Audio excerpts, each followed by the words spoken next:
The Galactic Council had always viewed humanity as a curiosity, a species that had barely crawled out of their own solar system, yet somehow possessed an inexplicable knack for surviving situations that would have ended any other civilization.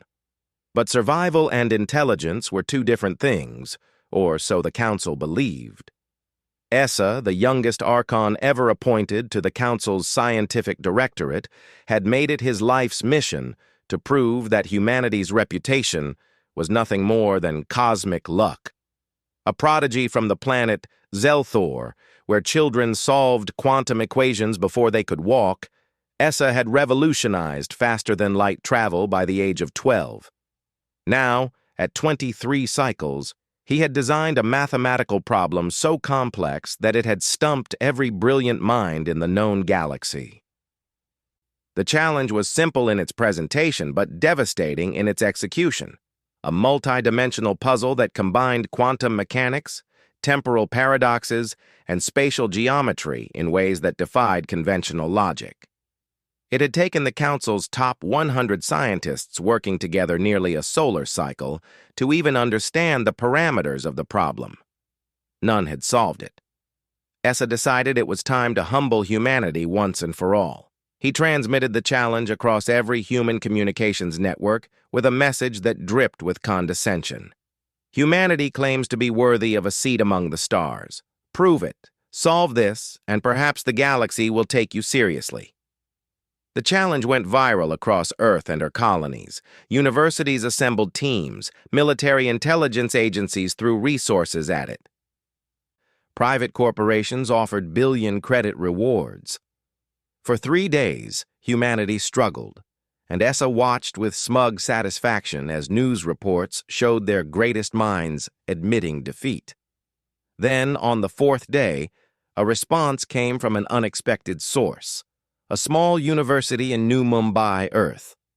The solution was complete, elegant, and absolutely correct. The name attached to the submission made Essa's triple-jointed fingers pause over his datapad. Maya Sharma, undergraduate student, age 19, major in theoretical physics with a minor in ancient human mathematics.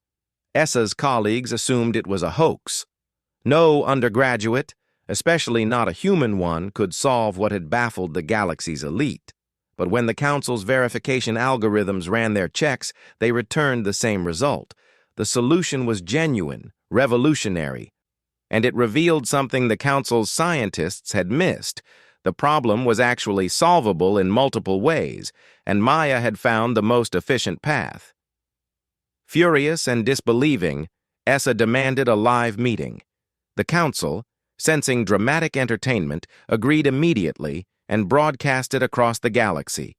Within hours, the young human woman materialized via hologram in the Council's grand chamber, a vast, crystalline dome that had hosted the galaxy's most important minds for millennia. Maya appeared nervous but composed, her dark eyes taking in the assembled aliens with curiosity rather than fear.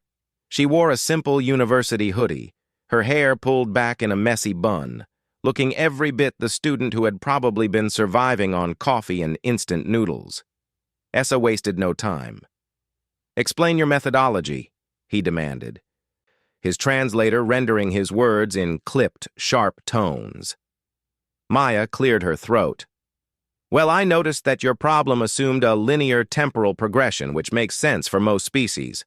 But humans have this weird thing we do. We think in stories, in narratives that don't always move forward. We imagine backwards, sideways, sometimes all at once." "That is illogical," Essa interrupted.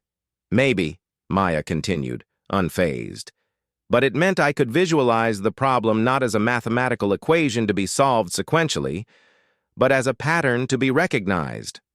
Like, have you ever done a jigsaw puzzle?"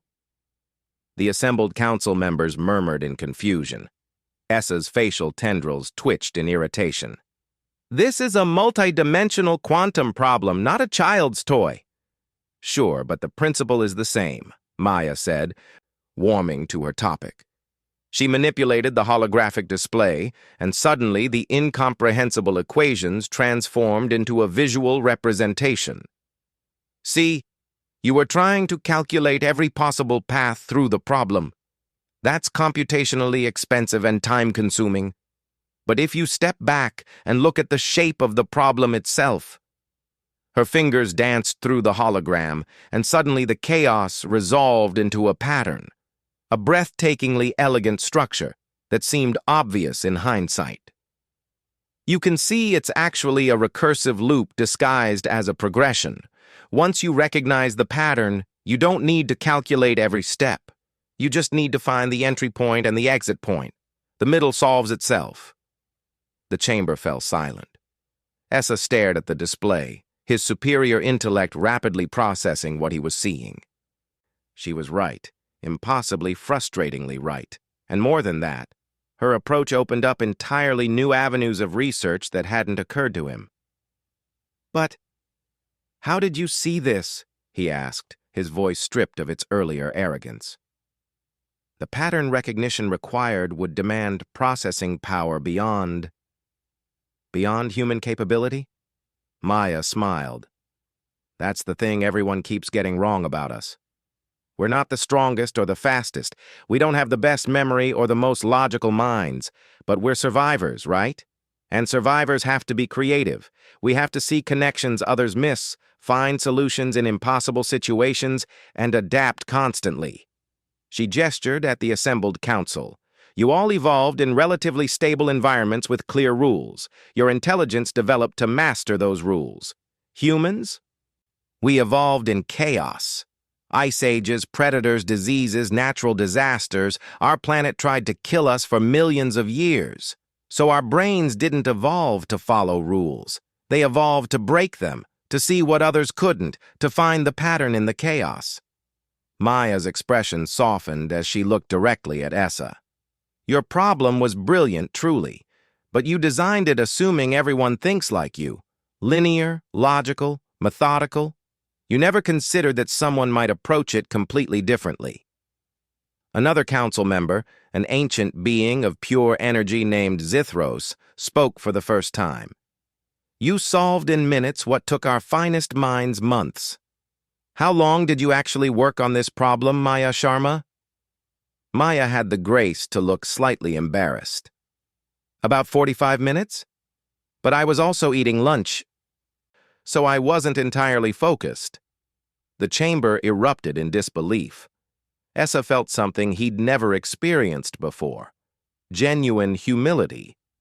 He had spent his entire life being the smartest being in every room, and in 45 minutes, this human undergraduate had not only solved his puzzle, but had taught him something fundamental about the nature of intelligence itself.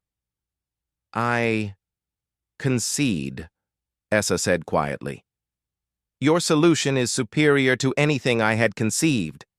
But I must ask, why did you approach the problem at all? You could have ignored my challenge. Maya shrugged. Because it looked interesting, and honestly because you were kind of rude. My dad always says the best response to arrogance is competence. Despite himself, Essa felt his facial tendrils curl in what his species used as a smile. Your father sounds wise. He's a math teacher in Mumbai, Maya said. He'd probably love to meet you, actually. He's always saying that intelligence isn't about having all the answers. It's about asking better questions. Zithros spoke again, his energy form pulsing with what might have been amusement. Essa of Zelthor, you sought to humble humanity. Instead, you have given them, and us, a gift. This young human has reminded us that genius takes many forms.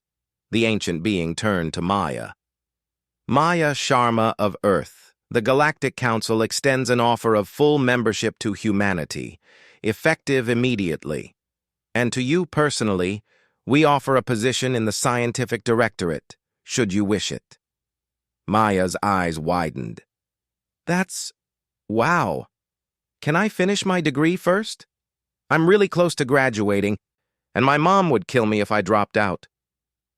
the chamber filled with the various sounds of alien laughter. Even Essa found himself amused by the humans' priorities.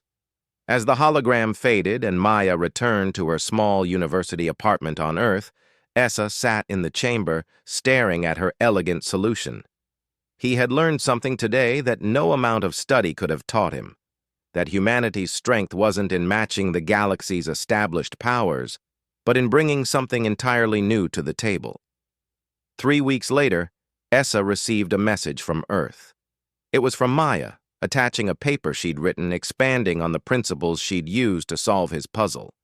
The title made him laugh: "On the Benefits of Thinking Sideways, a Human Approach to Multi-Dimensional Problems." The co-author listed was her father, the math teacher from Mumbai. Essa downloaded the paper and began to read, his mind already racing with possibilities. Perhaps, he thought, humanity's greatest gift to the galaxy wasn't their survival instinct or their creativity. It was their reminder that there was always more to learn, always another perspective to consider, always another way to see the universe. And maybe, just maybe, being the smartest being in the room wasn't as important as being smart enough to learn from others.